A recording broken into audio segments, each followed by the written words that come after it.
Hey, it's Sunday. Next Saturday is going down, baby. TCU. Hey, come Thursday, they gonna be pulling up, baby. They gonna be pulling up. What up, Tremaine? What up, Dub Will? Man, let's talk about it, family. Hey, on Sundays we just talk. We talk about any and everything. We got Warren Sapp in Boulder talking to Coach Prime. The key thing is, did he get that degree, baby? Because if he got that degree, Warren Sapp is gonna be a member of the Colorado Buffaloes coaching staff. So I'm just waiting to hear back from a couple people. Make sure everything, dot all my I's, cross all my T's. Hey, Miss Jennifer. Hey, Miss Patricia. But yes, um, we got some amazing opportunities that's coming this week at TCU is here. Family, let's go. Man, what up, Zion? Habits pleasantly plump. Legit Hustle King, what it do? D Will, what's up? 6 days, 6 days. We are here. Man. So there will be a pregame show. Working on some. Might be a little collab with the pregame show. Not Uncle Neely, but with another Colorado content creator. So pregame show. We're gonna do a postgame show. We're gonna do a halftime show. So be on the lookout. Get some notifications set. Hey, we here, baby. We here. It's time. It's time, man. But yes, Warren Sapp is in Colorado. Could he be putting them final touches? Could the ink be drying up for him to come on in an analyst role? Got to be on the lookout. And one of the things that you gotta think about, right? Think about all the people that's in these analyst roles right now, right? Could Coach Prime be setting up something for the future? What do you mean by that, Rob? What do I mean by that, right? What I mean by that is, if you get the analysts and the people here now, if you get a coach that elevates, that takes another job, right? Say we lose a Charles Kelly, or we lose Sal, or we lose Coach O'Boyle, right? We already got our people in-house right now. So if somebody moves on or gets elevated, we already got the people to take over. We already got the guys in place. What up, Dre? I think there's a lift to the guys up there the same way they did at JG. Yeah. So everything right now, you know what I'm saying? It's all a setup, right? We getting Warren Sapp, right? He wanted to come in and be the deep tackle coach this year, but he didn't have all his work lined up, right? So now he getting all his work lined up. Getting all his papers and everything right. So then next year, he might end up being a defensive tackle coach. But the coaching staff that we're putting together, right? Adding another, Hall of Fame gold jacket onto the roster. Hey, it's gonna get different. You can believe it. You can believe it. We are lining things up right now. We're not just looking for this year, but we already lining things up for next year. And if you don't think Warren Sapp just being there plays a part, think about, well, y'all think that we haven't got all these players and why you haven't seen a lot of commitments? Just wait, because we finna line them up. Guess what time it is? When they sit down and you got Coach Prime and Warren Sapp, how you gonna say no? How you gonna say no if you're a defensive lineman? You can't say no, right? If you look at where we recruiting our defensive linemen, right? Recruiting them out of Florida, right? Who got a good connection to Florida? Outside of Coach Prime. That'd be Warren Sapp. Another Hall of Fame gold jacket. Just got to start linking things together, baby. We got to start linking things together. Because the pieces that we're putting in place. I wish T.O. wanted to coach. I honestly wish T.O. wanted to coach. Because if you could add a T.O. and a Warren Sapp, oh my gosh. Oh my gosh. What up, Jonas? Hi, Rob. The TCU defense lineman looks illegal. Guys look like NFL. Listen, I'm not worried about their defensive line, honestly, Tremaine. To be honest with you, I'm not worried about TCU defensive line. They offensive line, they do got some size to them. They do. Defensive line, I'm not. Because the way we move the ball and how precision Shador is, the ball is going to be coming out within 4 seconds or less. So unless they're making fast-paced moves, it don't matter how big they are, because we're going to be getting that ball to our athletes, and we're going to be putting them out in space, and we're just going to be going. We're going to be flying. So worrying about their defensive line, listen, our number one goal is to wear them out. Run as many plays.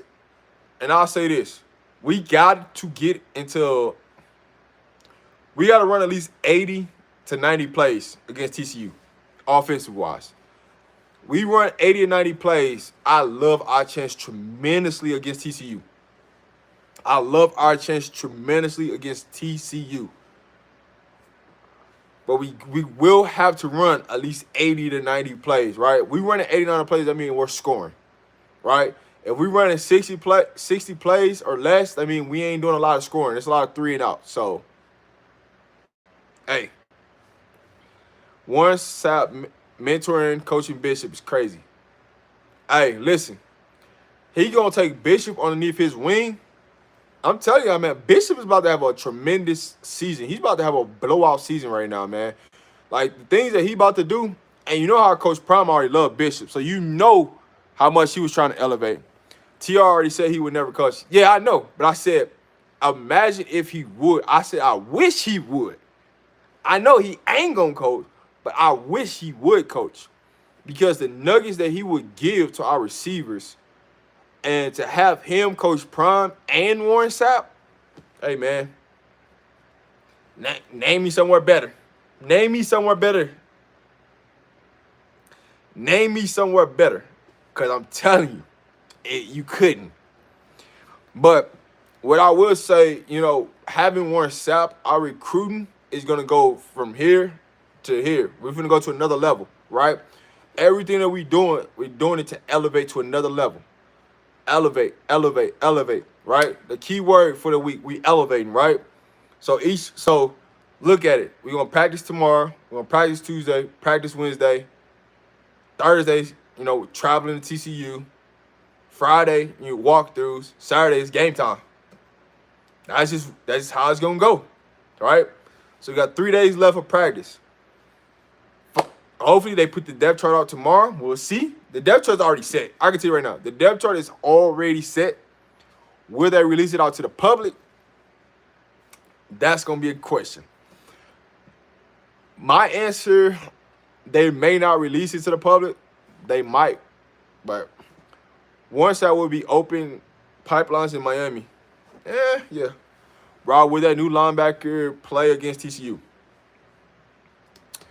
Juju Mitchell.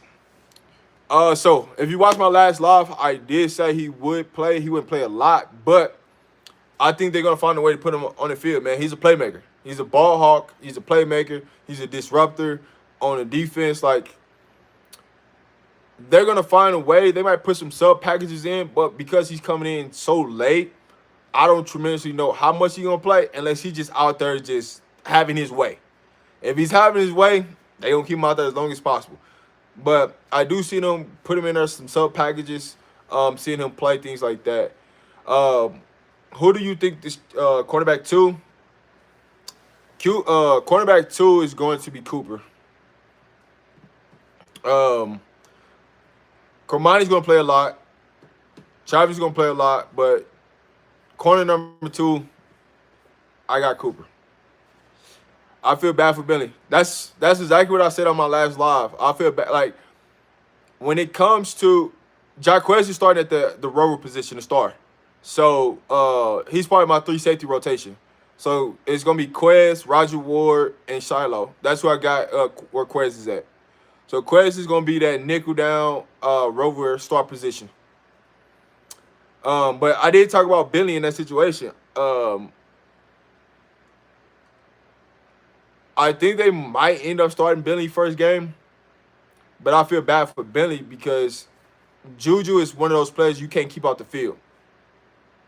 I'm just being honest. He's one of them players you just can't keep out the field. So they gotta, but it depends on the team we playing. Let me take that back. It depends on the team we playing. Because we're going to play so many different defenses. You might see us in a 4-3. You might see us in a 4-2-5. You might see us in a 3-3-5. You might see us in a 50 front.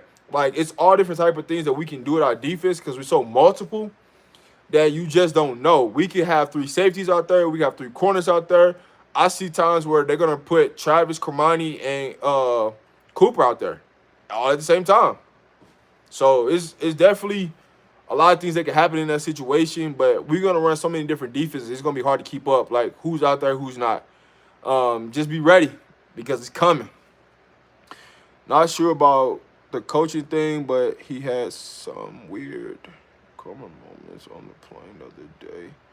Didn't see how the story played out. Not sure what happened. Okay. I'm not sure either. You can't feel bad for these dudes. Nothing is promised to them. No, nothing is promised for sure.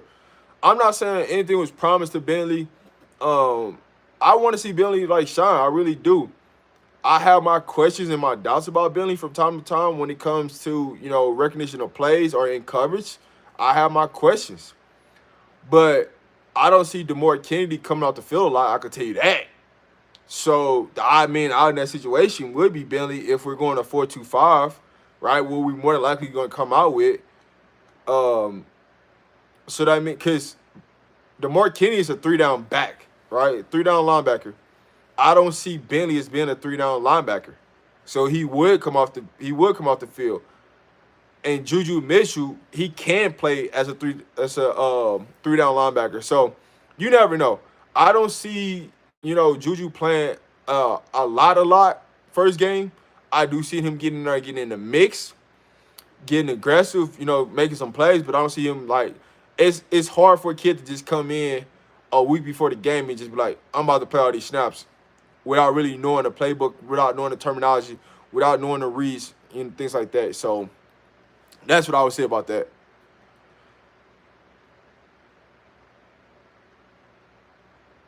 Coach Lewis never had weapons like this. Can't wait to see his offense on with these weapons. Yes, that's one of the best things that I can say is Coach Lewis has not had a quarterback like Shedeur, and he dang sure ain't had the receivers. He ain't dang sure ain't had the quality of the receivers in our receiving room. He has not had that firepower. So it is going to be a show to see for sure.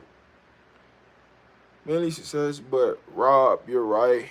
He has a hard time diagnosing blood. That's always been Bentley though. If you ever watched him at Clemson, the reason, part of the reason why he, him not being on the field is diagnosing plays, man.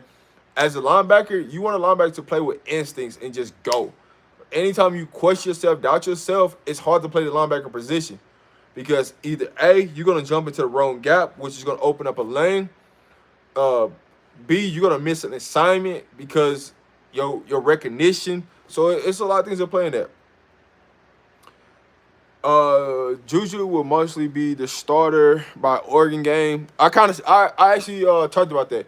Cause somebody asked me on the last live, when do I see Juju starting or mostly playing? Oregon USC game is when I see. Speaking of USC, let's get into it, family. When I was watching USC game, and I was watching these DBs, we gon' have some fun with they DBs, cause they DBs. We going to give them some problems. That's what I'm going to say. We are going to give USC some problems. But we going to focus on game by game. But I had to talk about this USC defense. Because what I seen last night, it looked very, very suspect.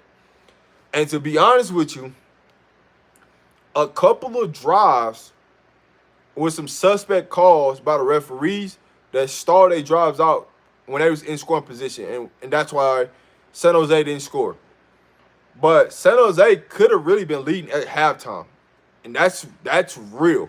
They really could have been leading at halftime. If you go back and watch the game, they really could have been leading. But USC was never going to lose that game. I never thought they would. But the defense is kind of suspect. I did see Bear. He was making plays last night. Bear was making plays. But they DBs, they better hope that their defensive line creates pressure. They better hope. They linebackers it's kind of solid. They kind of solid. DBs is where I seen the issue at for USC. But let's get back to TCU because we're going to focus on TCU.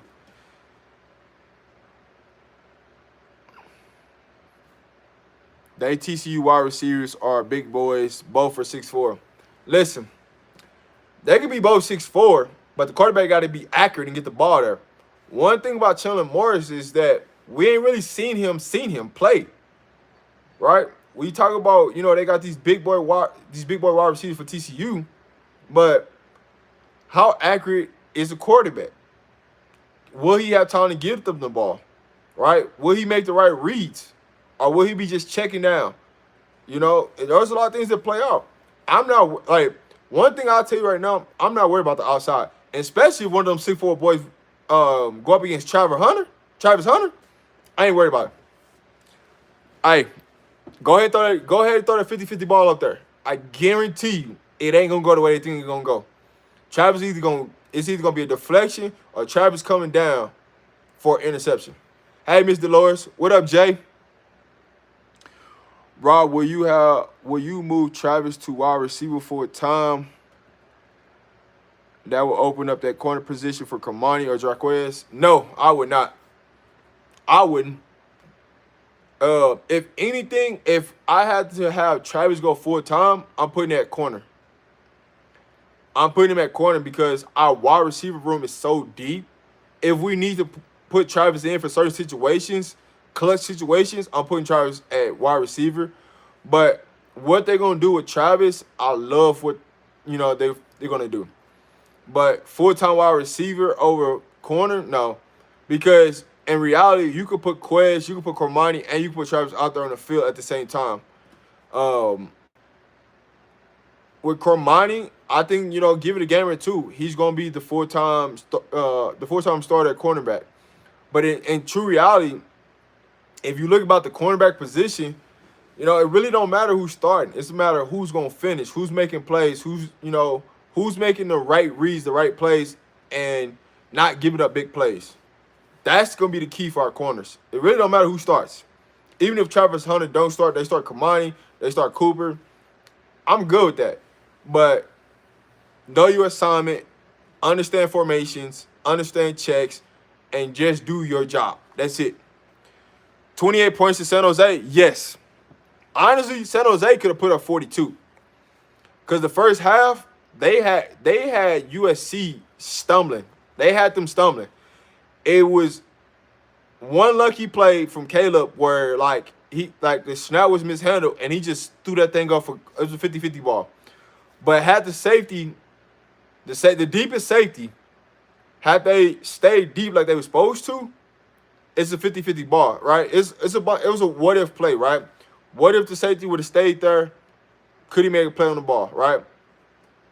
What if Caleb didn't throw that ball and just threw it out of bounds? So what I did notice is, from Caleb on the offensive side, if they start running Caleb like they did against San Jose, running some of those plays where they exposing Caleb, where they got him running the end line and throwing those lateral passes, he going to get his head knocked off against Colorado. I'm telling you, he going to get his head knocked off.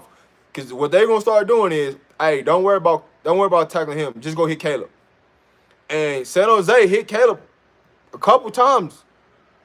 And, one thing about Caleb, if Caleb gets hit, Caleb gets frustrated. So the more we can hit Caleb, the more opportunities we're going to have. Because they're going to expose Caleb. That's one thing they're going to do. USC is going to expose Caleb. And they better hope that you don't see a Travis J come lay that wood on that boy. Because Travis J should be healthy by the USC game. That's all I care about. Travis J being healthy for that USC game. Because it's going to be a different story. Yeah, college is a little bit different than the NFL. You can start the game, play 3 plays, and not play the rest of the game. Yes, that is true. And that's why you can't really that's why you really can't, say like, hey, this person is starting this and that. You can miss one assignment, and especially with Coach Prime. One thing I'll tell you about Coach Prime, if we comes to when it comes to the running backs, if you put that ball on the ground, you be lucky if you get back in a football game. You will be lucky because if you put that ball on the ground, or you on special teams and you put the ball on the ground, you better hope that you get in. You better hope. Just right. Even Coach Prime said that today's start isn't guaranteed to start tomorrow. Example, Billy lost starting position and it looked like it. Listen, you got to come in with a mindset you're going to grind every single day. Every single day. Do you think, hold on. Do Jeremiah is going to play? Miss Deloitte's first game, I don't believe that Jeremiah will play. I think by the Oregon USC game, right? Because once you get to like the Oregon USC game, now you're talking about people redshirting, right? Because you got 4 games that you can play before you can redshirt. So by the time we get to the Oregon and USC game, you're gonna kind of know who's gonna be on the roster, who's not, who's gonna be redshirting, who's gonna play, who's not gonna play. So Jeremiah, just because he came in so late, I'm giving him 2 or 3 games to get hit to really like get right. And so by game 3, game 4, we should have a better answer about that. Do you think Travis J will play safety or corner? Travis J is gonna play a mixture of both. He's gonna play a mixture of both. He's gonna play a little bit of corner. He's gonna play a little bit of safety. In an ideal situation, I do see them putting Travis J more in that rover position where Quez is gonna be at right now, where they're gonna have him down like as a box safety, but also he can go out and cover. So it's gonna be a little bit in between. I just want Travis J just to get healthy. That's the main thing right now. Get him healthy, because when he's on the field, he's gonna be a difference maker. So Travis J had a leg injury. That's what I would say he's probably about like 85% right now, but he's gonna be there.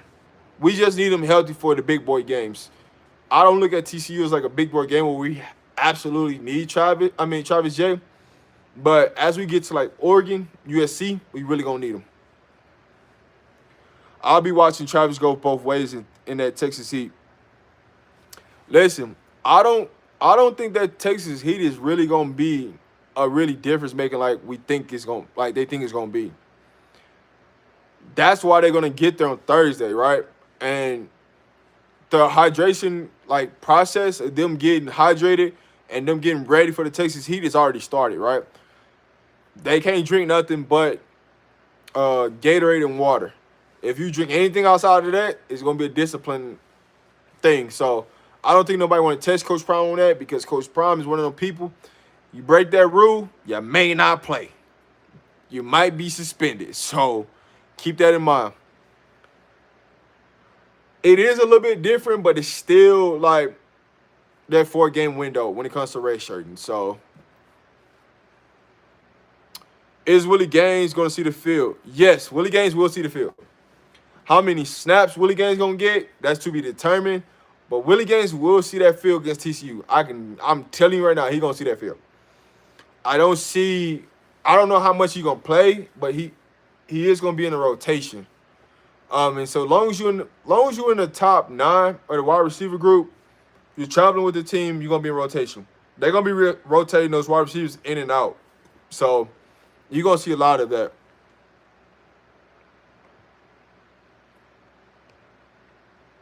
Yes, the red shirt rule has changed a little bit, and plus due to the transfer portal. So they can change rules on the fly, man, when it comes to NCAA. Just think about it, right? And this is what I always get into with the NCAA, right? The way they did Tyler Brown is so messed up, right? Where a kid transfers and then they turn around and change the transfer rule after the kid's already on campus. But then everybody want to question, well, they should have known this. Sure, that you're right, they should have known this. But when they transferred, the rule was this. After they transferred, the rule was that. They're making judgments off the new rules when he should have been grandfathered in to the old rules. So the NCAA, they do things whatever they want. Travis J came in to see you with a knee injury. Knee issue. Yes, he did. See, you already knew that. But they weren't looking at, the short term with Travis J. They were looking at the long term. All they was worried about was getting him healthy, get him right, and let's play football. Travis J is real family to Coach Prime. He's going to make sure yes, he is. Willie, Hopkins, Miller will all play. Yes, they are going to play. They all are going to play. Rob, I'm telling you this. I'm telling you, I live in Texas. This heat's been 3 digits in the last 2 days plus. I live 60 miles from Houston. I'm not saying it's not gonna play a part, but majority of our roster are from the South. They're from Texas. They're from Florida, and like down south area. So that's why I said it's not gonna play a huge factor. Now, if these kids was like from like up north or California and they not used to it, then that's why I see the difference is. But when I look at, I don't feel like it's gonna play a difference to me. Like, I'm from Missouri, and so that heat that y'all talking about and the humidity that come with it, I know exactly. Like 105 feel like 125 because of the humidity and the heat. So I definitely understand where you coming from on that, Mr. Loris. I just think that it's not going to play that tremendous part in the game like we think they are. Now, would I be cramping? They're going to be cramping on both sides. Because when you watch TCU, it don't look like they're going hard. They going hard. But it's going to be cramping from both sides because when collisions start happening, you start going 100 miles per hour, and practice that way, cramps start happening. When you don't put enough fluids in your body, cramps start happening. So it's going to be on both sides. So it's not just going to be Colorado's going to have to deal with it. Texas is going to TCU going to have to deal with it too. So I just think it's going to be – I think the weather will play a factor. And I'm glad that the game is early and not like in the midst of the middle of the day, right? Because you think about if you're in the smack dab in the middle of the day, around like 2 and 3 where it's hottest at, then we would have a serious problem. We would have a serious problem. But I think the game being played at, 11 o'clock their time is going to be, it'll be fine.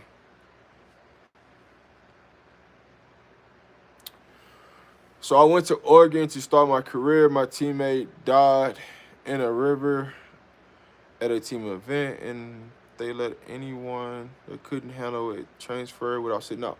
Yeah, Jay, speak on that more, man. Because I felt the same way, right? When a tragedy happened, right, you don't penalize a kid, right?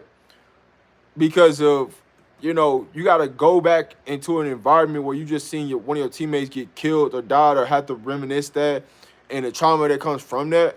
But Jay, talk about that a little bit more, man, because I definitely want to know some more about that. I feel like 100%, like what the NCAA did and the ruling they did is fishy. But, this new commissioner of the NCAA, the new person that's in charge,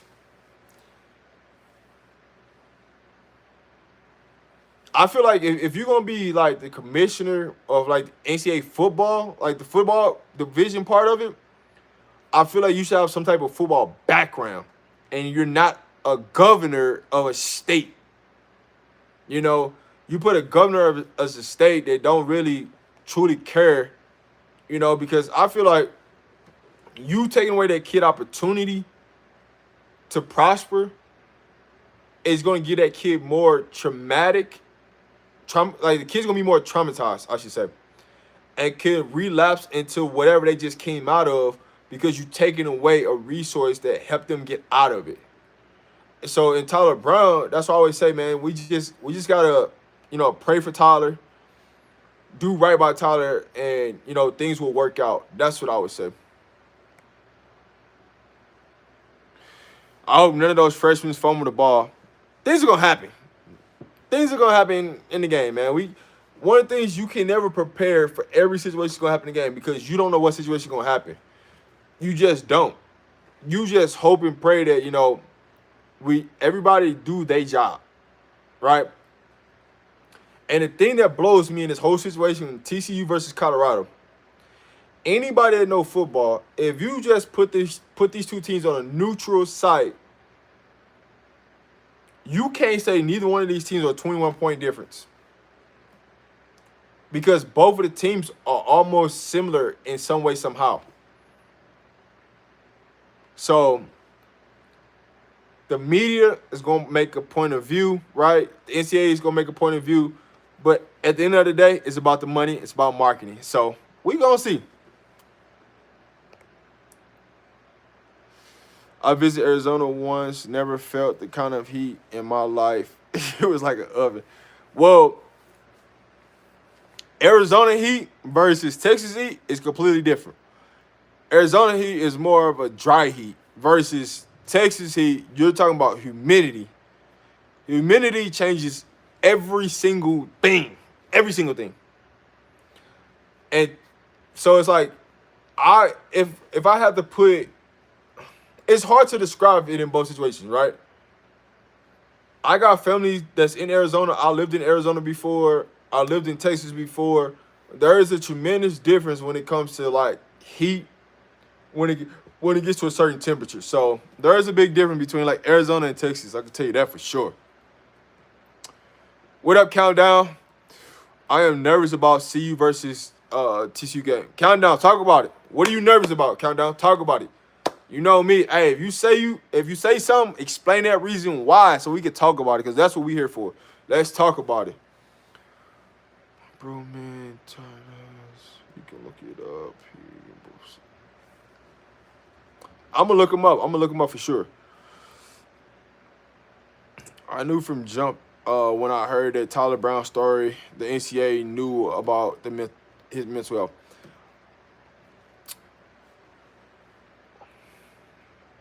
They always knew. It was just how the NCAA wanted to play the situation, right? I just always said it was fishy because, you know me, I don't like comparing players, but if I'm looking at player X, I'm looking at player A, I'm looking at player B, I'm looking at situations, I'm looking at who they granted, who they not granted, and to see somebody go through, because here's the thing, right? What I think I'm going to do tonight, I'm going to look up who's all on Tyler Brown's team. Somebody that transferred off that team. And I want to see if they transferred 2 or 3 times from that team. If they have and they're eligible to play this year, I want to see what their reasoning was, or did they graduate, or what happened in that situation. Because when I say things don't align, it's things don't align with the NCAA and what they're saying, right? Because think about what they told Tyler Brown about his mental health, right? If he's not struggling to get out of bed, then he ain't struggling with mental health. Think about that. If you're not struggling to get out of bed, you don't have a mental health problem. So now overnight, right, the people that's making these decisions on these waivers, now all of a sudden they got a PhD and they're a doctor.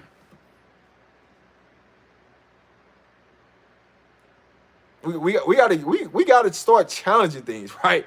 We gotta really start challenging things. If you got a PhD on mental health, then you should understand where Tyler Brown's coming from. So for you to go use an excuse that a person if they can't get out of bed, then they ain't struggling with mental health, that's pretty sad. That's pretty sad as your excuse on why you didn't get the waiver. It's pretty sad. But one thing we got to understand.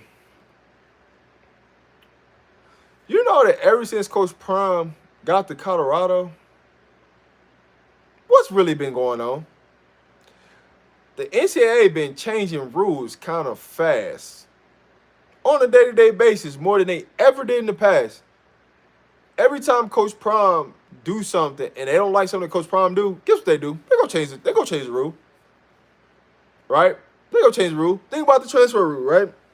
Transfer rules been changed like 2 or 3 times since Coach Prime been there. Because they didn't like the fact that Coach Prime like let all these players go and he brought in all these players. Think about the transfer window, right? They want to get that changed. Why is that? How many players you can bring in on your roster? Why is that? If you have a mental health issue, right? They changed that rule. Why is that? So those are the things that we really got to start challenging. Why would Coach Prime do something like you do something, then Coach Prime do something? It's a problem. Because guess what? They weren't saying that when Lincoln Riley got rid of a lot of players at USC and brought in a lot of transfers. They didn't say that last year. But when Prime do it, there's a problem. We got to really start challenging things, family. We got to really start challenging things because the way things are moving, the way things are going, things ain't aligning. That's all I'm going to say. Something's a little fishy. And I'm going to leave it at that.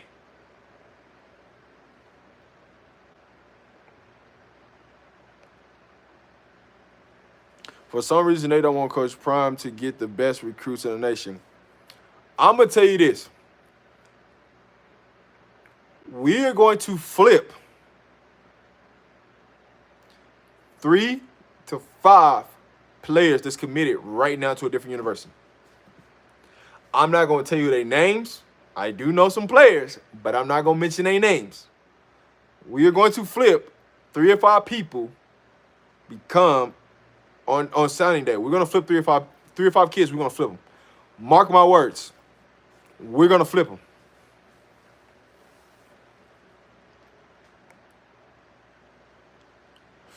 Colorado is well conditioned to sea level and play in any condition. That is true.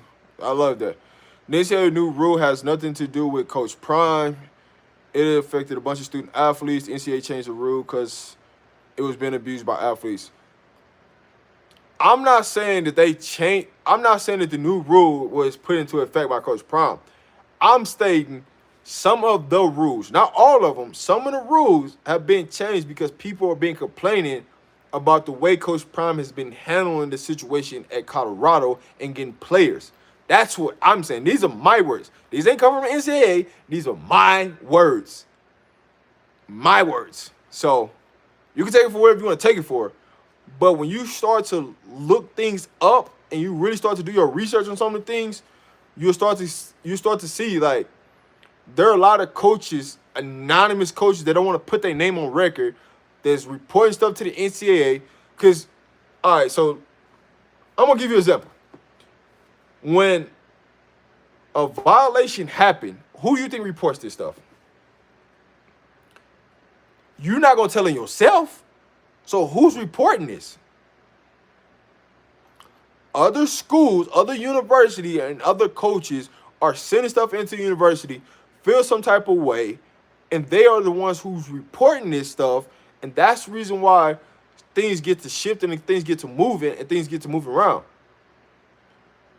This new rule did affect a lot of student athletes, and I touched base upon that in my last live. If you haven't seen it, I touched base on it. I went on this whole rant about the NCAA and just in general.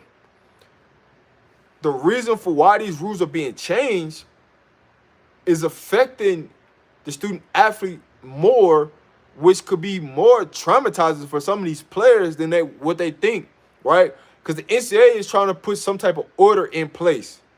But in reality, they're truly hurting a lot more kids than they helping.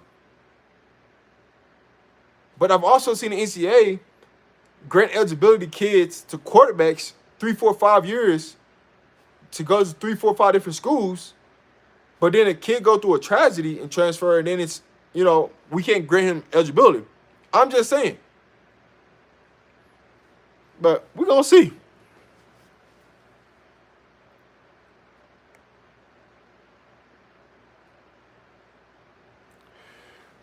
Countdown, what is he showing you that say that you really think that Coach Prime will show his game plan for TC? No, y'all don't even know what Coach Prime gonna do. Coach Prime ain't showed nothing. He really hasn't. He has not shown any cards, any play, anything. What you see on videos, they might not even run it in the game at all whatsoever. They might not run that personnel, formation, anything. So you gotta think about that. Definitely support Tyler Brown. Support his channel. Reach out to him. You know, we here for him. When I played in 2006 to 2010, you couldn't transfer at all. You had to sit out a year. Yep. I was in college 2010, about 2014. So I definitely you try to transfer, yeah, you about to sit out. Like AZA don't care about nothing. You sitting out.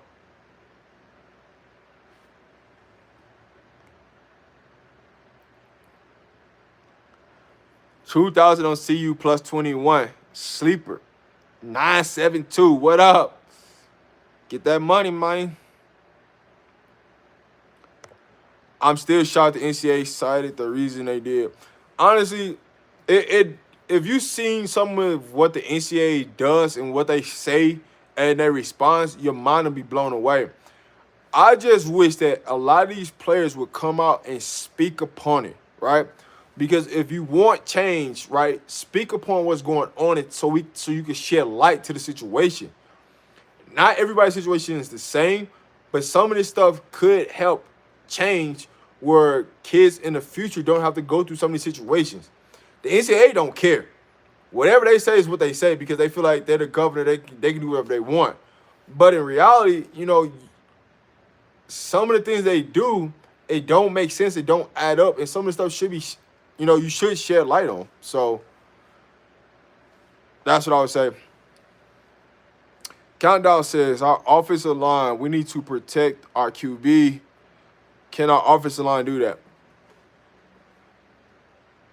I think you're gonna be surprised by offensive line on Saturday. I think you're truly Countdown. I think you're truly gonna be surprised by offensive line and the way they hold up. I know a lot of people thinking about our trenches and them not holding up or doing anything. You guys are gonna really be surprised at this offensive line because our offensive line is going to be pulling, like the guards and tackles are going to be pulling a lot. You're going to see a lot of different wrinkles that we do with our offensive line. And because you haven't seen it on video, it's going to make you be nervous. It's going to make you worry. But when you start to see it come to fruition, when you start to see it on game day, you're going to understand like, oh, okay. Now I see why they weren't showing this. Now I see why they weren't showing that. They're not gonna put that on film what our offensive line is really going to do, how they're going to pull, how they're going to stunt. They're not going to show that because now you're giving a hand to TCU that they got to do less studying for you. So there's going to be a lot of things that's going to transpire in that TCU game that you've never seen on film, and it's going to happen.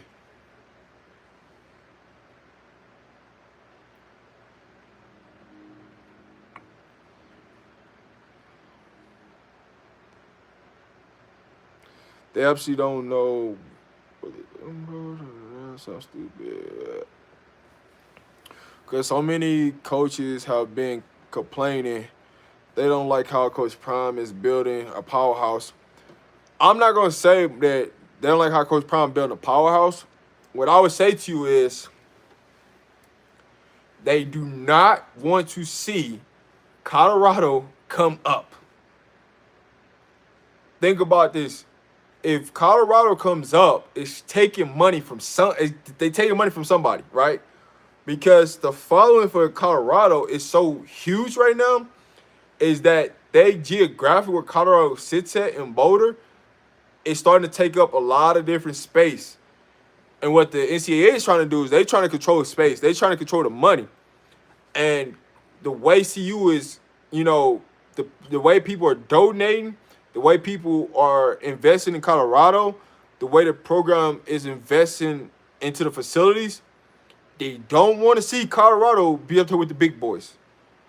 If they see them up there with the, Ohio States, the Alabamas, the Georgias, the Michigans, the Clemsons, Floridas, there's gonna be some real problems. So the NCAA is trying to control what they can control. But I'm telling you right now, the biggest thing that Coach Prime is doing, he's shedding light to all the BS that's really going on. If you don't think for one instance that Coach Prime didn't have any say so on why he had Tyler Brown put that video out, you're crazy. Coach Prime is shedding light on the NCAA and their BS. He's shedding light on everything that's going on. Just like Coach Prime, he keep talking about, hey man, all these universities that's paying for these players is gonna backfire. That's why when you come here, you focus on the NFL and not the NIL. Because the NIL is just short term, right? If you focus on the NIL, a company can stop sponsoring you just like that. They can give you the money, they can cut it off. The same way they give it to you, they can cut it off. It's just as fast. And that's what a lot of people don't understand. Some of these programs that's giving out and dishing out these monies, they don't get exposed. Don't worry. Don't worry. A lot of these programs that's just giving out this money, that's doing all these things to get these players, they're going to get exposed. And guess who's going to be there to collect some of these players? Coach Prime in Colorado. Coach Prime in Colorado, they're going to be there. I feel like it's discrimination against people with mental health issues, and they need to be careful. If it's me, I understand why Tyler Brown is not going to sue them, but I'll be suing the NCAA for that BS reason. I will be suing them for that BS reason. Because you can take that in so many different ways, and the courage that Tyler Brown had to talk up about it and then his mom speak upon it is a lot of courage. A lot of courage. But I will say, if it was me, I'd be suing the NCAA. I would. But I understand why Tyler Brown wouldn't. Because he don't want the focus just to be on him. He wants the focus to be on Colorado. The fear is that these coaches who never played it down in their life may start to be pushing out players such as Coach Prime. Well, y'all got to think about it. Coach Prime. So here's what I'll say. This is the real reason why people hate Coach Prime. Coach Prime did it his way. That's why people hate Coach Prime. Coach Prime was never assistant coach at the college level. He came in as a head coach, and went to JSU and did his thing. And then elevated to Colorado. A lot of these coaches don't like that. They hate it because they have to put a bunch of years in to be a grad assistant, to go through the assistant coaching rank, to become a head coach. And they hate that fact that Coach Prime did not have to go through that. There's a reason why Florida State didn't hire Coach Prime when he was first available, or why some of these other schools didn't hire Coach Prime. One, they didn't want to give Coach Prime the access that he got right now, and that the material that Bucky creates, right, the cameras that he has, right, because guess what? The university wants to control all the content. They don't want to have nobody else controlling the content because that's taking dollars out their pocket. Colorado was the next school that was just like, you know what, Coach Prime, we're going to give you anything that you want because we know what you can create, what opportunities you can create for us. Think about that. For all the schools that passed up on Coach Prime, because TCU could have had Coach Prime. Little do y'all know, Coach Prime could have been at TCU. But they didn't want to give him the opportunity. They didn't want to give him the spotlight. They didn't want to let all those cameras in. But guess what? They end up following what Coach Prime doing because they see the money that's being generated. Why do you think they start doing sights and sounds? Why do you think Alabama started doing sights and sounds? Why do you think all these programs start putting shedding light onto their program? Because they seen Coach Prime do it. They seen the money that he's generating from it. They seen the access. Are they gonna give you access to everything? No, but they gonna shed some light. But we gotta really, when we start talking about why people really hate Coach Prime and why it is, let's dig deep and let's really have a conversation about it. Because the truth of the matter is, the real reason is because Coach Prime didn't go through the same situations that everybody else went through. And they don't like it. That's it.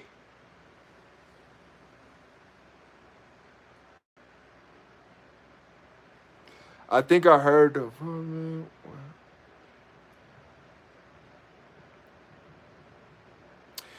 the NCAA never cared about the kids. It's always been about the bottom line, and which is the profit for them. That is 100% facts. If you listen to the NCAA line where they say we are for the student athlete, that is total BS. I'm gonna tell you right now.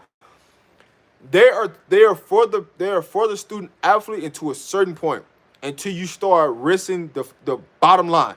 When you start affecting that bottom line, they won't have nothing to do with you. They don't care. As long as all the NCAA is looking for is how they coming up on a profit. That's why everything is based around football. What generates the most money for the NCAA? Football, right? When you look at basketball, the NCAA don't care nothing but about the NCAA tournament, which is March Madness. Why? Because people don't tune in to college basketball until March Madness. That's where they make their most money at. And so that's what we got to look at when we start talking about things about the NCAA. A lot of things don't be shed to people don't bring it to light because they scared of what the NCAA might do to them. Why do you think that most players that sue the NCAA, they sue them after they left college or when a professional? Because they can't challenge them in college because the NCAA is going to put a card where they're not going to let them play or allow them to do certain things. And those are the things that we got to look at. And some of these situations, they need to be challenged. They need to be heard.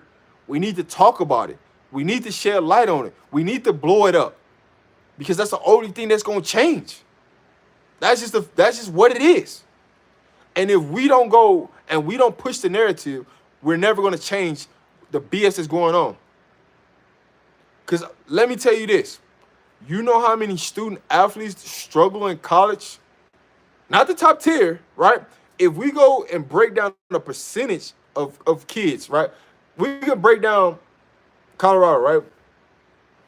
If you take the top tier of the players, they're fine in college.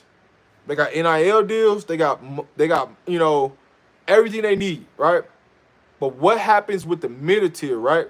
The kids is barely getting on the field, and the kids is not playing. What's their life? What's their NIL deal? They're struggling. But we forget about those things, right? That's what I'm talking about the NCAA. They forget about those things. But they're always for the student, right? What the NCAA should be trying to do is how do we do better? What do we need to change to help these kids live better in college and make sure that mental health is better, right? Put the resources in mental health because that's the number one thing that majority of the kids struggle with in college is mental health. I struggle with it, but how many more kids is struggling with it, right? That clip is even higher right now of kids that struggling with mental health. So we should shed light on Tyler Brown's situation. And I know a lot of people would say we shouldn't, but we should. Because what the NCAA is getting away with, there's a lot of kids in that same situation that doesn't have the courage to speak up. That doesn't have the ability to speak up. You know why they don't have the ability to speak up? Because some of these coaches are downplaying the situation and they don't want them to speak up because they don't want this to become bigger than the program. It's not about the program. It's about these young athletes, these young adults. That's what it's about. It's about change. And we gotta do better. All right, every day it needs to be about change and how to grow and how to get better to a different level. Juju's going to start by game 2. What up, Big LT? I got Juju USC. I got him starting by USC. I love his playmaking ability. I love the way, he just flies up the screen, man. If you ever turn on his highlight tape, Juju is going to be playing. He's going to be a rock star, man. I can't wait to see him on that field. It's going to be some amazing things happening. They want the elite players to go play for Nick Saban and company. That's true. They want to keep the rich, right? Because one thing I would tell y'all, you got to know who's up. You got to know who's up in the NCAA office. Who are they affiliated to? That's how decisions get made. If they're attached to Alabama, if they're attached to Georgia, if they're alumni, they getting some type of money behind the scenes to make some of these decisions. Everything is money based when it comes to NCAA. They're not stupid. They don't do things for no reason. It's money that's playing behind that.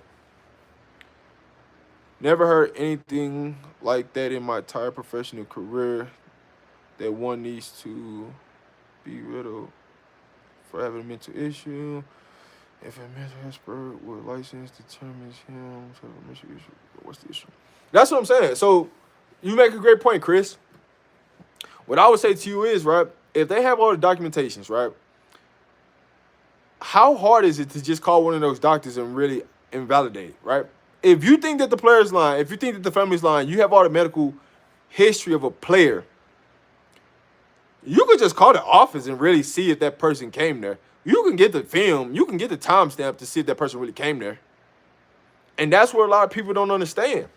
It's like Tyler Brown did everything he was supposed to do. He gave them all the information they needed, and they still gave a BS excuse on why. But it is what it is. Tremaine, could you image if all the best black athletes in the nation started to unite and go play for Coach Prime? Remember what LeBron did in Miami? Listen, when I'm telling you that Coach Prime is going to flip 3 to 5 players, don't be surprised if they're super elite players in the 24 class. You heard it here first. I'm telling you this right now. Do not be surprised if Coach Prime flips some elite players. Because it's some things behind the scenes that you better be aware about that is going to change a lot of these players in the university they play for. I'm telling you this right now. I'm fired up for the game countdown. I'm ready for it to be here. I'm ready for it to be here. So we can really finally, all the speculation is over. All the things that all the naysayers, the haters got to say, listen, you got to watch it.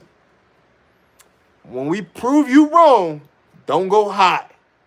Make sure you front and center and you there. Don't go high. Put your name. Remember all those articles, all the BS articles that you was writing? I want to see what the articles. Don't flip the script after TCU after the win. Make sure you keep that same energy. Because the people that's been talking, the receipts are there. I just want to see people make sure they still there.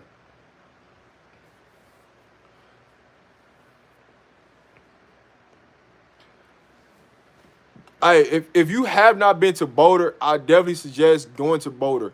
It is a beautiful city, a beautiful view of the mountains. You'll be amazed, man. And when players come here, they're blown away. Like, the scenery in Boulder is a great scenery to be around. I would definitely suggest anybody that hasn't been there to come. Just come to a CU game. Just come. The NCAA does not like how CU is getting all that attention. They don't. Because guess what? CU is generating so much money right now that they don't like that. Like, you go to any site that has Colorado Buff stuff and ask them what the profit is. The profit is got to be over 1,000%. It's got to be. And don't allow us to win, because even more gonna come out. Even more is gonna come out. Man, it's gonna be amazing. Coach Prime going to the Pac-12 scares Oregon and USC and UCLA. Why do you think they got to the Big Ten so fast? Honestly, they always want to like. I would have never seen Colorado going to the Big Ten. It didn't make sense for them to go to the Big Ten whatsoever. The best situation was for Colorado to go to the Big 12. USC, UCLA, and Oregon. The only real reason why I feel like they went to the Big Ten was one, they got a better media deal out of the situation.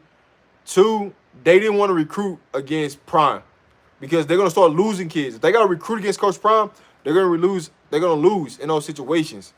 So you got to look at it comes down to recruiting, money. That's the biggest two things. If they don't have to deal with it, they don't have to.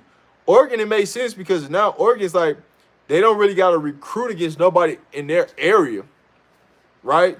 UCLA and USC, they recruit the same kids, so you're gonna go one of those ways.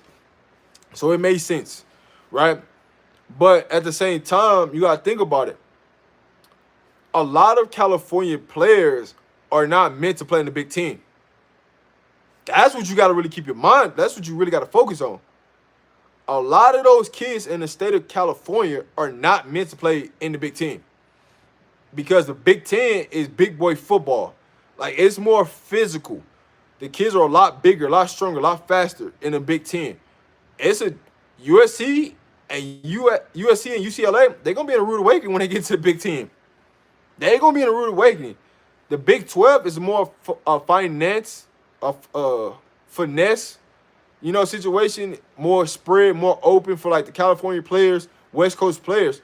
They fit that more scheme. So it kind of benefits in Coach Prime them way because if you want to go to like a spread open system, you're more likely going to go to Colorado over USC, Oregon, and UCLA just because of it's a spread offense. Coach Prime was on TV this evening. Did anyone else see him? I didn't. If he was, I didn't.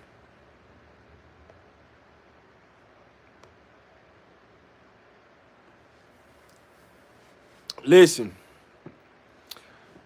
when I tell you that things about to change in college football here soon, mark my words, things about to change. And what I mean by things about to change is when it comes to collectives and NIL, it's going to shake up college football, and it's going to change. And some programs are going to be in trouble because of collectives. So that's why I'm saying things are going to shift in Colorado's favor because of some of these colleges that's doing this collective and it's not NIL deals. They're not going to be able to maintain these kids.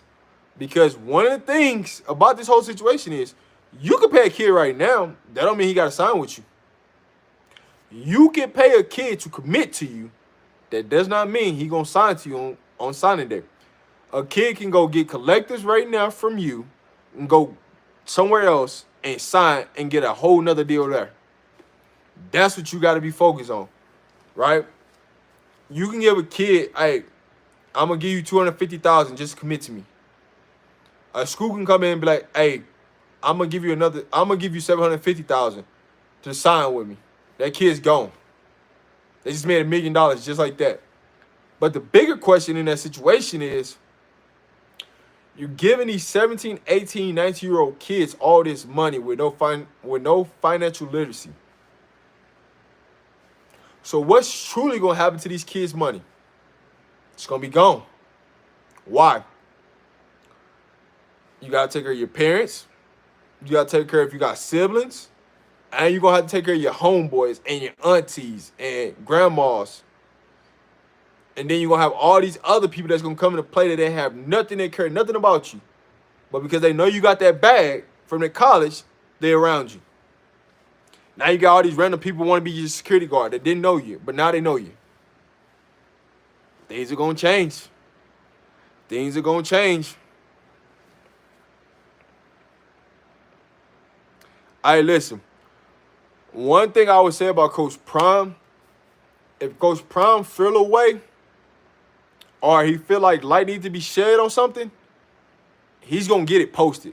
Whether it be him or one of his players, what Bucky or Darius or Uncle Needy. Some way, somehow, it's gonna get out there. You can book that. If these boys win, how many FSU Miami kids will jump in the portal to get to Coach Prime? Jay, to answer your question, don't focus on the players that's there. What I would tell you is the kids that got committed there are the kids you need to be watching out there when it comes to Florida State, Miami, and Florida. Those are the kids you need to be watching out there because I'm telling you right now, those are the kids you need to be watching out. Don't worry about no kids that's on the roster. That's a given. The kids that are committed to the Florida schools are the kids you need to be watching out there once we start winning. And trust and believe, these kids are going to take an official visit to Boulder when we play and be a visitor. Some of these kids are going to flip, and I'm telling you this right now. Can't wait till Winston Watkins get here. Kid is the truth. He is. Hey, did you see him play last night? I watched a little bit of it, but I was flipping back between USC and the JSU game. JSU flat out dominated last night. Flat out dominated, man. I'm so proud of JSU. Even though Prime ain't there, I still supporting JSU, man. I'm still supporting them. People hate Coach Prime because he is self and he keeps it real. That is true. But the biggest reason why people hate Coach Prime is because they don't like the way he moved up in the coaching rank and they couldn't move up that way. That's what the primary reason is. He's an unapologetic black man.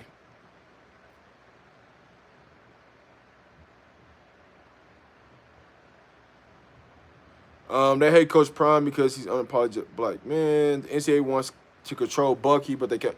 So the NCAA don't want to control Bucky. The universities are the ones who want to control Bucky. You know why? So I'll give you an example why, right? Let's go back to JSU. I'm glad you brought that point. Up, Zion. Go back to JSU, right? What is one thing that JSU and the fans hate about Coach Prime? Or the ones, I'm not going to say hate, the ones that dislike Coach Prime. What is one thing? The one thing that they hate about Coach Prime, they have no control over the content from last season. While Coach Prime was there, Bucky has control of all the content at JSU. They don't have none of it. So they couldn't go back and post anything major about Coach Prime or any videos or try to expose Coach Prime or none because they don't have the content. And so that was one of the biggest factors on what college or what university Coach Prime was going to go to because the universities, they wanted to have control over the content. And because they wouldn't, and Colorado was like, you know what? I'm going to let you have it. Right? When CU got creative and was like, nah, we just going to try to hire Bucky. Why do you think Bucky was like, nah? Because if they control Bucky, then Bucky has to go off for their time. Any content he create, they control versus whatever he shoot, he can control, and he can release on whatever time he wants to, right? You see in some of the video where he's talking about, hey, man, I got a whole practice that I ain't even released. I might release it on Sunday. You know what I'm saying? So sometimes you might see stuff that ain't even happening in time. It's previous time. Hey, Sadie. And so the real truth of the matter is Coach Prime and Bucky, they got the content and people hate it. They hate it because they ain't got no control. Hey, Bucky is controlling the narrative and he controlling the money and how much money he making because he's got the content. And you got to go through him to get the content. That's gold. Because can't nobody tell you nothing. They can't tell you when you can wake up. They can't tell you when you got to be a predator. They can't tell you when you got to be at the media. Why do you think Bucky don't be caring about doing the interviews, the player interviews? Because he controlled the real goodness of the content that they can't do. It is what it is. Juju might have that late addition like James Houston and be that RB Miller for the defense missing piece. Yes. Yes. I love that, big LT. I love it. And you hit it right on the head. Listen, James Houston did come late to JSU and took off. Took off. And he definitely could come in and be that RB Miller and be that solid rock in the middle. He definitely could be there. And so that's why I say by game 3, game 4, when it comes to Juju, but it's all about him getting the playbook down. But he's going to be a monster. Him and DeMar Kennedy, they're going to be flying off that tape, man. They're going to be flying off of there. Just wait. When he starts winning, there won't be any more excuses to hate, just like Saban is loved now. Hey, Saban about to retire here soon. So somebody got to be the face of the NCAA, right? Yes, Kirby Smart got it right now. But Mark, I'm telling you this right now. All Colorado got to do is win this season. Just win. You're going to get, I'm telling you this right now. When players transfer from Alabama and transfer from Georgia, transfer from Ohio State, the first place they're going to look at is going to be Colorado. I promise you. All we got to do is win. They're going to try to stick it to them. I promise you. They need him for the Nebraska game, bro. They do. I just don't know how much he's going to be up to speed on the playbook. That's where it came in for me. Because I'm looking at it from all points of view. Like playbook, checks, read. He's a smart player, right? Coming from the SEC, I think we're gonna go 4-3 when we play Nebraska. I think we're gonna actually put out more linebackers when we play Nebraska. So that's gonna get him on the field more. I do believe that.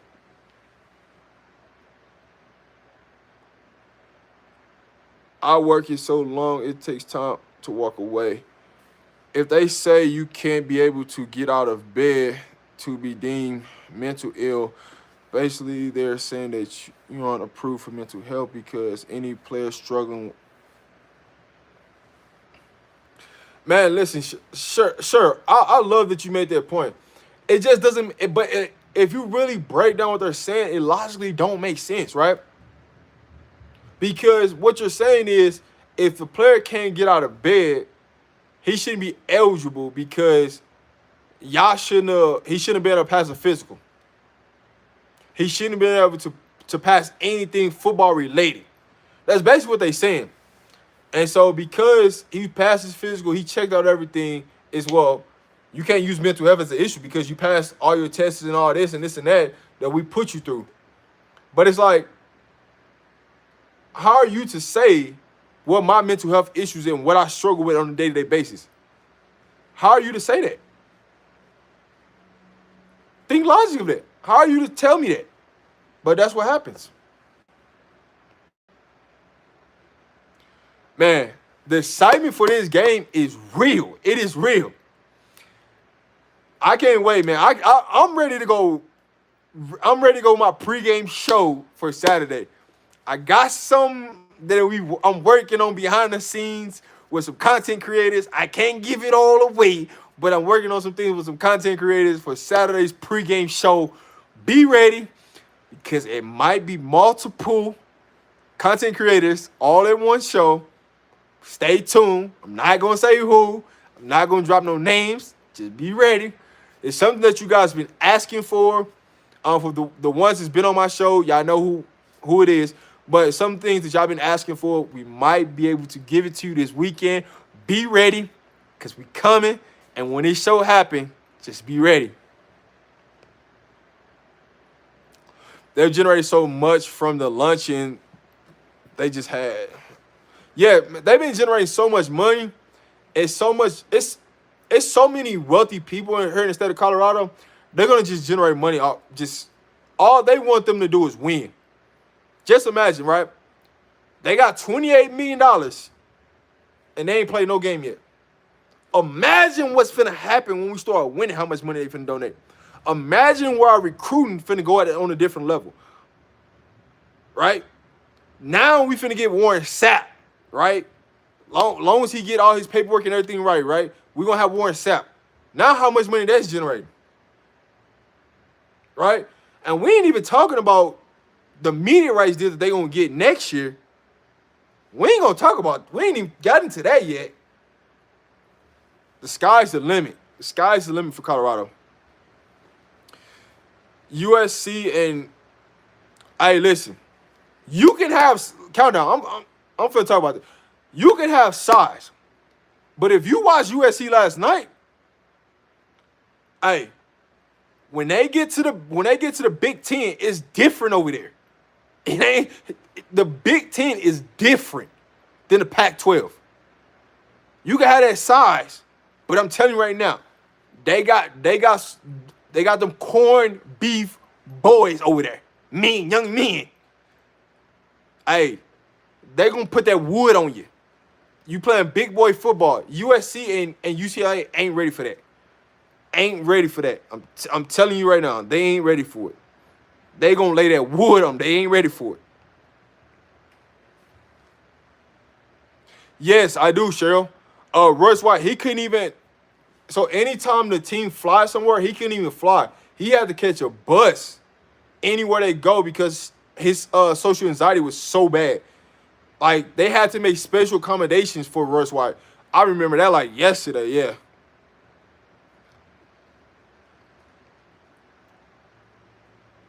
Hey, Miss Crystal. If FSU has a bad year and Colorado has a great year, Charles Lester is going to... Listen, I didn't already talk about this, but Charles Lester, he's going to flip to the Buffs. It don't matter about the season. He's going to flip to the Buffs. I can't go into full details, what I really, really know. But I'm telling you this. Charles Lester, on National Signing Day, he might flip back. That's all I'm going to say. Can't tell you why, but there might be some news coming out here in the next 3 to 6 months. Just to let you know. The rumblings has already started. Sure, everyone keeps saying the new linebacker is the real deal. To be honest, Bentley may not see the field this year. Bentley's going to see the field. I'm not even going to let y'all. Bentley's going to see the field. Now, his playing time is going to be a little bit different, but he's going to see the field. I'll keep it.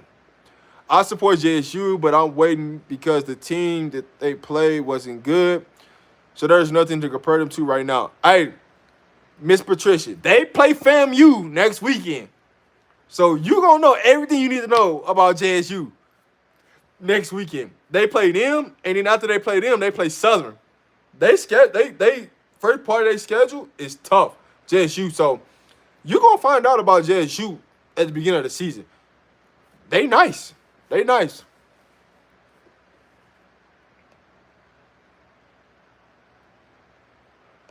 Trying to make sure I don't skip nobody. But I'm not going to just most viewed game. Yes, the most viewed game on Saturday. You can book it, guarantee you can write it down. It's going to be CU. I wouldn't be surprised if it's over 1 million views tune in to Fox. I would not be surprised. At some point, you say, no, Rob, you're right. They'll run right through that money. Listen, it's so much money up here in Colorado. This is just a beginning. If you think like them just putting out that $28 million was something, I guarantee you, Coach Prime, all he got to do is have a winning season. There's going to be so much funding, it's going to be ridiculous. The money's coming. Players are coming. Why do you feel bad? Why don't you feel bad for him? Isn't he the first one you said taking Bentley's spot first? Ooh. I mean, you gotta feel bad for all the linebackers, but it's great competition. Like, the linebacker room went to a whole nother level when they got Juju. It went to a whole different nother level. Like, I'm really, really loving our linebacker room. I would say that. When is Charlie Offerdahl receiving his roster scholarship? That boy earned it.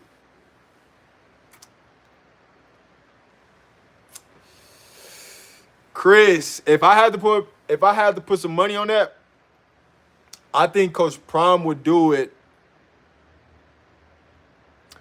when they get to Fort Worth. If they allow Charlie to travel, I feel like he would do it at the dinner. Their walk through dinner. Like after they have their walk through, they do their dinner for preparation. I feel like they're gonna do it then. If they allow him to travel. If he's on special teams, I think that's when he'll get it. JSU was on point last night. They really was. They was clicking on all cylinders. They was clicking on all cylinders. Hi, Miss Chris. I'm not an expert. I'm just going by what others are saying. But I would not rotate my middle linebackers because middle linebackers is the leader of the defense. Jermaine, I get what you're saying about the leaders as the middle linebackers, but at the same time, if you're not a 3-down back, you're not a 3-down back. That's just what it is. And so because you got to sub linebackers out doing passing situations, that's going to play a part, right? With Juju in there, you don't have to sub. He can play every down. With Billy's, sometimes in coverage, that's where his struggles are at. But he's got to prove to you, right? You got to give him opportunity, right? The good thing about it is Billy's going to get opportunity this first game. He's going to get his opportunity this first game. He's got to go out and show and prove why they shouldn't take him off. He's got to go out there and prove why they shouldn't take him off the field. That's all I can say about it. But when you start, Billy is not he is not a 3-down linebacker whatsoever. He's got to prove to the coaching staff that he's that. That's the only problem right now. What I see with Billy, he has to prove that he's a 3-down back. With Juju, he don't have to prove that, because if you turn on the tape and you watch his previous stop, he was always on the field. He didn't really come off the field. So those are the things that you got to look at. Branch looked good last night. He and Dylan are going to fight for Freshman of the Year award for the Pack and Nation. Yeah, he looked good, but my thing about that is I really like Branch for USC. I want to see what happens when somebody lay that wood on him. When he's really got to go up against some corners. San Jose didn't have the personnel to match him.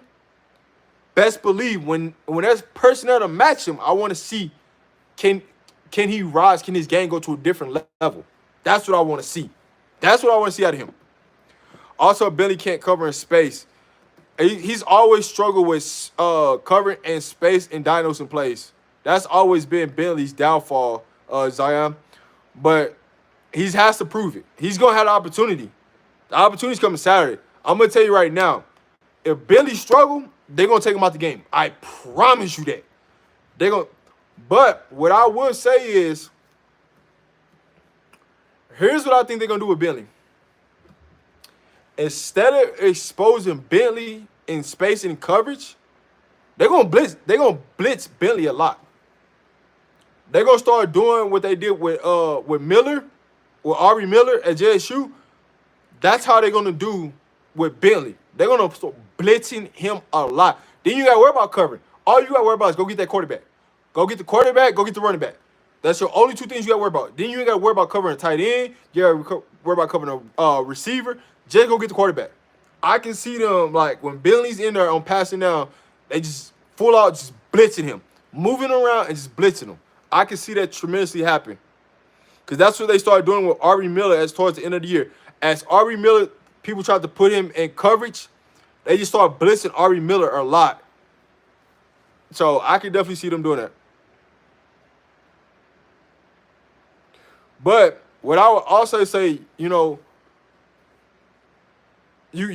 gotta, it takes time, right? It takes time, and we gotta be patient with our defensive players. We gotta be patient. As long as we patient, these players are going to exceed our expectation. With Billy, if you be patient with him, he's going to exceed expectation. That's what I've been saying. But he do have to show something at TCU If he don't show something, he might be out there rotation pretty fast. He's got to show something. I said it before. If Bentley plays in my era 10 years ago, he would be a 3-down. But the game is so different. Yes, I like if you put Bentley 10 years ago, Bentley's automatic 3-down back linebacker. Because the game was more about running the ball more than it is passing. So he will fit that style. It's just styles make fights. When we play against spread teams, it doesn't, and against Bentley, that's just not his field. It's just what it is. But he can do it. Bentley's going to be run downs and blitzing. Listen, they were going to send Bentley on a blitz a lot. I'm telling you, they're going to start treating him like R.B. Miller. And if you want to help him succeed, you're going to blitz him. You're going to blitz him, or you're going to just keep him in the middle of the field as a spy. That's just what you're going to do. Because one thing I know about Coach Hart, he's going to eliminate your error mistakes, right? If you're not strong in one area and you out on the field, he's going to try to limit to where you can shine your greatest. I can tell you right now, R.B. Miller wasn't the best linebacker in coverage, but he can go get the quarterback. He can go make plays in the backfield. And if Bentley can do that and copy what R.B. Miller did, he's going to have a hell of a season. A hell of a season. He's going to average 10 to 12 tackles.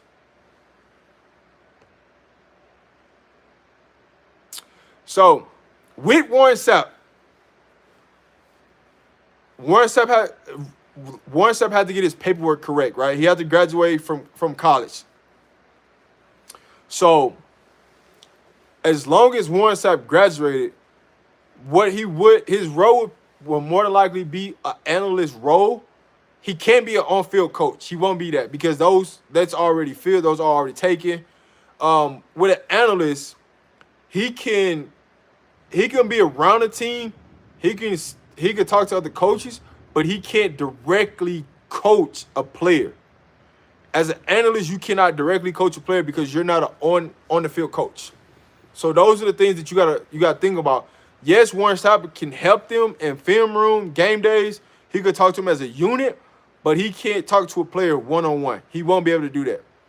That's one of the things that he won't. But he will add value. But if you don't know this, Warren Sapp has been with Coach Prime. He was with Coach Prime at JSU. He was an analyst for Coach Prime at JSU. That's what a lot of people don't know. So it's not out of the blue why Warren Sapp is around, Colorado, why he's in Boulder, why he's taking a picture with Coach Prime. He's been an analyst for Coach Prime at JSU. They just trying to get everything official for him to be there permanently. That's what the thing about it was. It was always about his paperwork. But he's always been with Coach Prime on his staff as an analyst.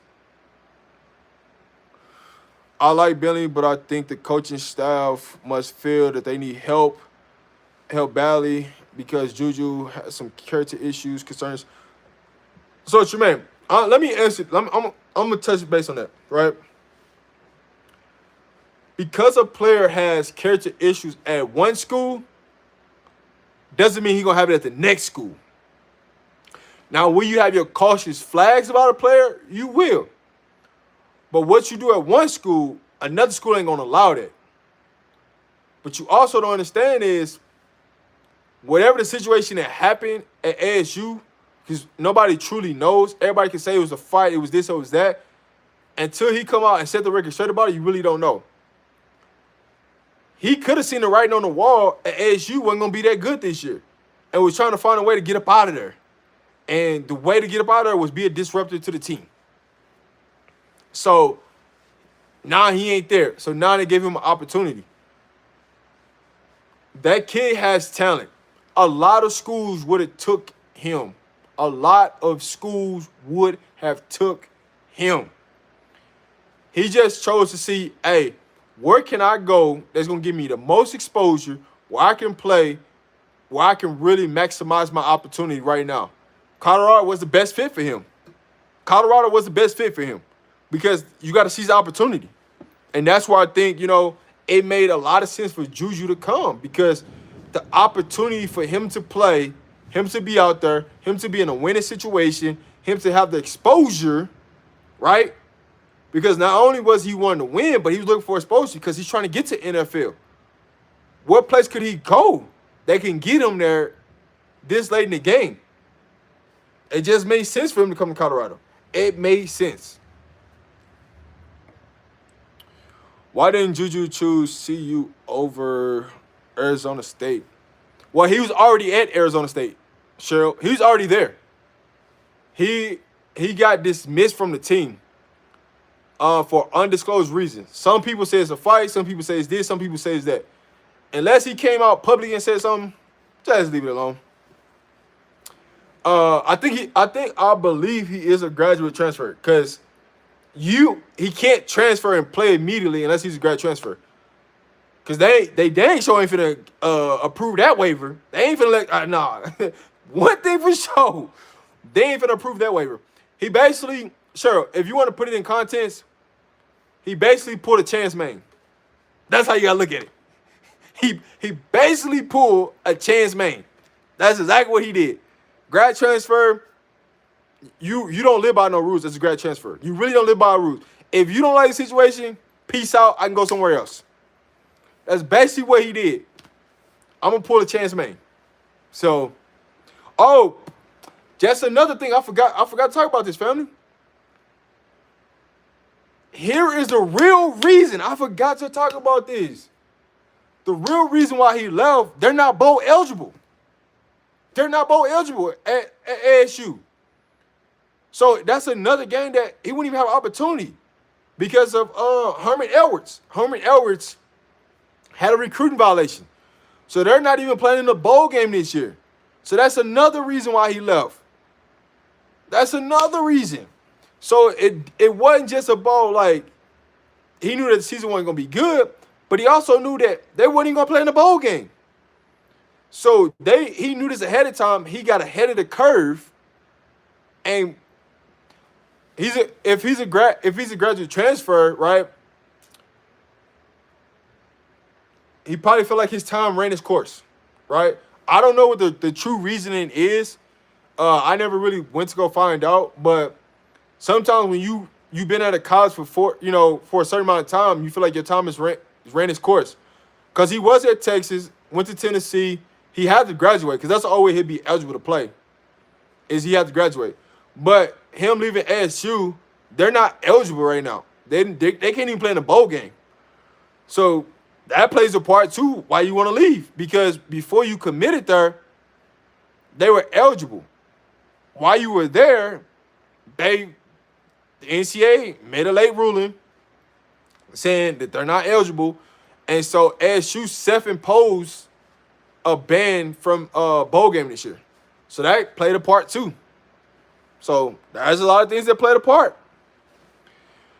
I am worried about this full-time blitzing defense. I hope we are working on QB quickness, quick tosses, running backs.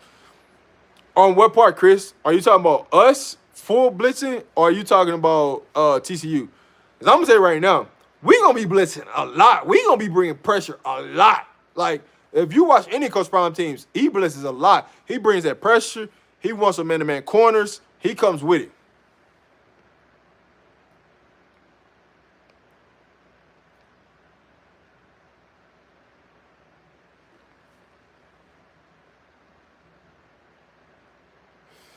Every SU senior got to be mad. They won't even get to play anymore. Yes, they got to be mad. And think about it. They just made this ruling today about that bowl game. So could you imagine how many kids just not finding out and can't do nothing? It's late in the game. Could you imagine like how many so every game is gonna matter for them to get tape because they can't even play in the bowl game. They can't even play in the bowl game.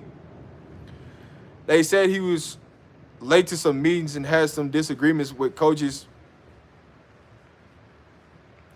Honestly, man, Big LT, let's be real, right? If a player is late for a meeting, Is there a reason behind that? Is he just being late to be late? Or is he being late just to be defiant in the situation because he see the writing on the wall that they ain't as good as he thought they was going to be? That's how I look at it, right? I look at it from a standpoint like when I see players being late to meetings, because you don't want to be there. That's just flat out what it is. If you want to be there, you're going to do everything right. You're going to have disagreements with coaches, right? But if you're a flat out dog and you're a playmaker, most of the time them coaches are going to try to do something to come up to where y'all can make to have agree to disagree, right? Because you're coming from the SEC, you seen it being done like this. You know you came from a winning program, right? To come to ASU that's been on a losing program, that's been on the losing side. So yeah, are you gonna have disagreements? Yes, you are, because you're like, hey man, this is what I was taught on how to win, and you're telling me to do this. That just sounds like it's losing football. They just feel like it's losing ways. So yeah, you're gonna have disagreements. You definitely are. But if you that type of kid and you're a difference maker, coaches gonna find a way. They gonna nip it in the bud. They're gonna find something. So how many draft picks CU has this year? I know Georgia has the most at 15 last year. If I had to put a number on it, I would say it's probably gonna be 5 or less that get drafted from CU this year. Next year, it's gonna be way more. But this year, it's probably gonna be 5 or less. Because you gotta think about who can possibly go in the draft and things like that. And also depends on what people do in the season. I'm gonna say it's probably gonna be 5 people or less that's actually gonna get drafted. It'd probably be really like 3 people. But come next year, we'll probably have 10 plus. We're more likely to have 10 plus. Because then you have your Travis, you have your Shador, you have Jimmy Horn. Well, Jimmy Horn trying to come out this year, but Jimmy Horn, there's a lot more to play in it.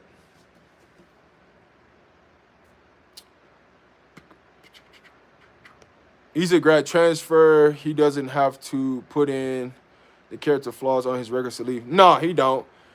He don't. None. Hey, listen.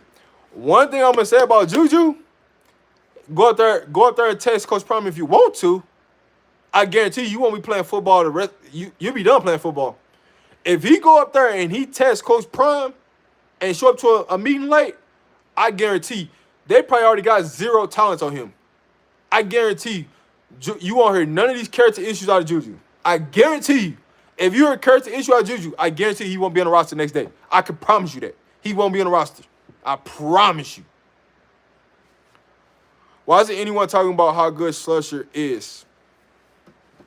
I don't think nobody's not talking about him. I just think Slusher, our safeties, man, we got so many safeties that it's like, man, how where are you gonna play? How are you gonna play? It's just the safety room is so deep, right? Because you got what? Shiloh. You got Roger Ward. You got Trevor Woods. You got Cam. You got Quiz. Travis J. Slusher. Tisdale. Like, you got 8 safeties. So it's like, I can see all 8 safeties playing in the game. But at the same time, I can see them not traveling with 8 safeties. So it's like, with Slusher, he's gonna travel. Because he has SEC. He has SEC background, right? He comes from SEC, so he's gonna get on that field. It's just he's a rotational player. That's what I'm gonna say. He's a rotational player.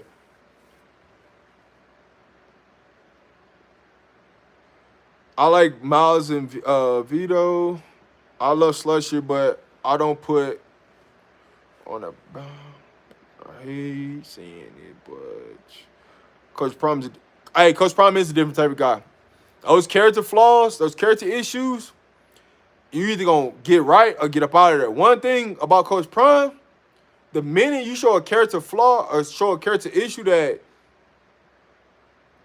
you think you bigger than the team, or you talking about your teammates, guarantee you, Coach Prime, he gonna let the team vote you out of there, get you out of there. He gonna have a conversation. If you do it again, you definitely finna be out of there. You ain't gotta worry about that. And this is coming from someone who never thought Slusher until I did a profile and watched these games. Slusher is good. I like Slusher. I just think he's like, we're so deep in the safety room that he get caught up in the mix, right? Because everybody wants to talk about Shiloh, right? And then, you have the people that was Colorado fans last year, they talk about Trevor Woods, right? So it is what it is.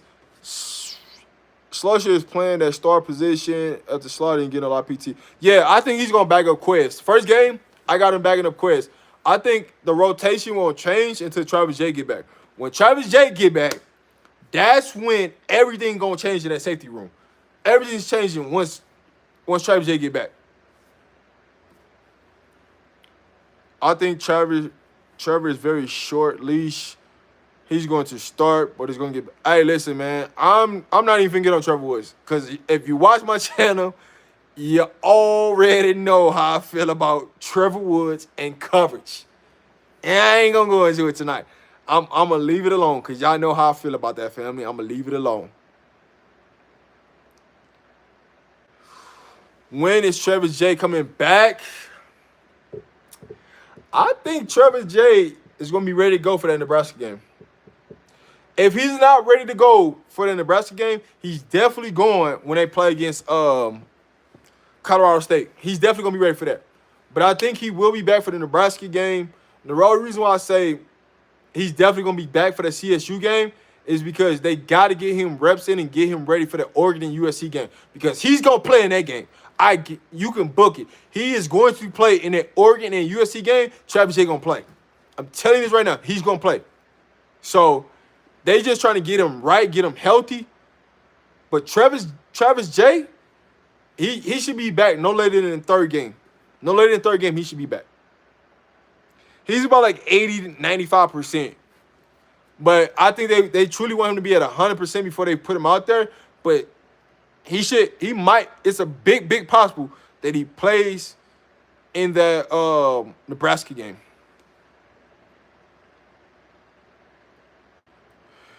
I know CP told Juju not trying to bull drop. Hey, listen, Juju's gonna be a monster, but he ain't gonna be able to pull all that stuff off in Colorado, man. They ain't going for that. I think Travis J will be back by USC Oregon. Yes, I got him being back. Me personally, I got him being back for the CSU game, just for the fact of they want to get him ramped up for the Oregon and USC game. I don't think they want his first game to be Oregon and USC. I think they're going to try to get him in before then. Barbecue Bree-Love. What flavor do you want?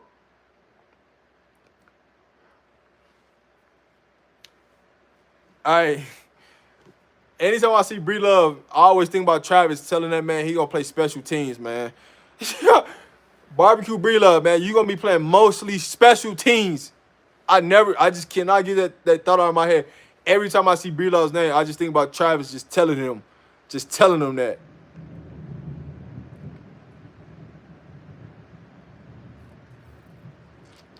Barbecue Bree-Love.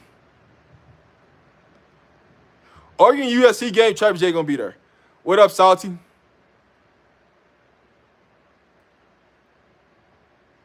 I honestly, I can't wait till we play USC, man. I honestly can't.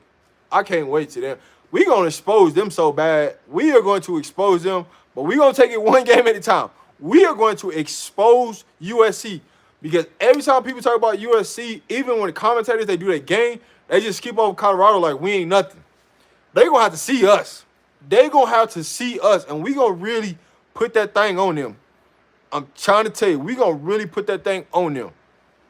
What up, Trey?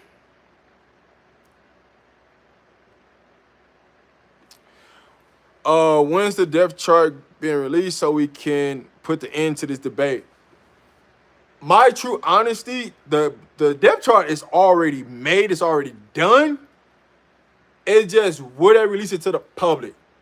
And I think the reason why they hold off on releasing it to the public is because they want to have they want to keep TCU thinking, right? I said they was gonna release it by Tuesday. That's what I'm saying. They'll release it by Tuesday. That's what I'm gonna say. They're gonna release it by Tuesday to the public. But one thing for sure, you're gonna kind of know who's going to be first team, second team, and all that. You're gonna know by Thursday for sure. Because the players that's not traveling, they're gonna travel on Thursday. They leave on Thursday. So they're gonna have practice tomorrow, they're gonna have practice Tuesday, they're gonna have practice Wednesday, they're gonna travel on Thursday. They're gonna get to Texas on Thursday. So you're gonna find out. When you watch Well Off on Thursday, you're gonna kind of find out who's traveling, who's not, who you see on film, who you don't see on film. You're gonna find out a lot on Thursday. I can tell you that much. So no later than Thursday, it'll be out there. Rob, will that boy Adam Hawkins play a lot? They're going to rotate the wide receivers. So you're going to see a lot of the wide receivers. You're going to see a lot of the freshmen. Adam Hawkins is in that top 9. If you're in the top 9, you're going to play. The top 9 rotation. So, you got the big 4, which we already know. And then you got Miller, you got Hopkins, you got Dawson, Willie Gaines, Ellis, and then I got Caleb as my 9th one. That's my 9th. When you watching the well-off media videos or Reach the People or pregame, if you see any players that does not have Colorado against their chest, that means that they are practice players. So they did not make first and second. They're not on the first and second team. They could be on third team, but they are strictly practice players. So they kind of tell you who's who. So when you see players without Colorado on their chest and they got on a black jersey or a white jersey and they don't have Colorado against their chest, they're not in the top 2 far as depth chart.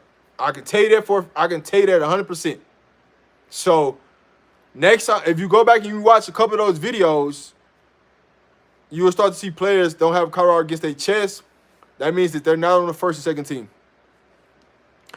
Yeah, Ben started on the second team, but he doesn't even got the Colorado now because he's on scout team now.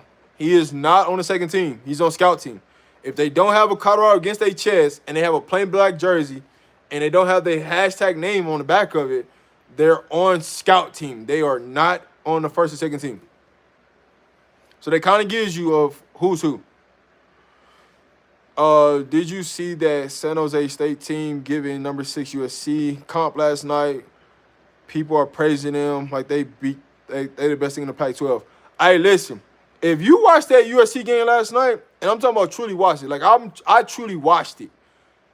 Their defense looked suspect. they look suspect. So people like, oh, it's just the first game. Man, listen. Some things is just noticeable. If you watch their DBs, USC only got one good DB in that secondary. The one good DB is number 7, Bullock. That's the only good DB they got. Everybody else in that secondary is super suspect. Super suspect for sure. Listen. They give Shador that time to throw the ball, I guarantee you we're going to be putting up a lot of points on the board. And in reality, though, if the referees took back some of them big plays that they made on USC, because USC could have gave up 42 points last night. They tremendously could have gave up 42 points last night. But, hey, we ain't talking about them right now. We focus on TCU and what's finna come. But Thursday is travel day. If you guys are traveling to to TCU, to Texas, safe travels to everybody. If y'all doing a meet and greet or Life in Football, John the Liquidator, safe travels to all you guys. I won't be there. I will be at the Nebraska game. So if you going to the Nebraska game, pull up. You know, I will be at the Nebraska game, but the TCU game, I'm not going to. So, there it is. You got to come out and make that statement if you're number 6 in the nation. That's what I'm saying. But honestly, though, the offense, at times, though, the offense look a little shaky, too. It's just they have way more talent than San Jose. But at times, when they was really getting out to Caleb, because they really was hitting Caleb last night. In their first half, they was causing havoc with their offensive line. They were really hitting Caleb last night. But you got to really watch that game, because if you just watch the highlights, it ain't going to show you what they really was doing. The game was a lot closer than what the score showed. Yes, they won by 20, 25 plus points, but the game was a lot closer than what it seemed. They just ran out of gas. San Jose ran out of gas because they didn't have the depth to play with USC. But if they had the depth to play with USC, USC would have lost that game last night. They would have lost that game last night. Yes, CU football team is traveling on Thursday to Texas.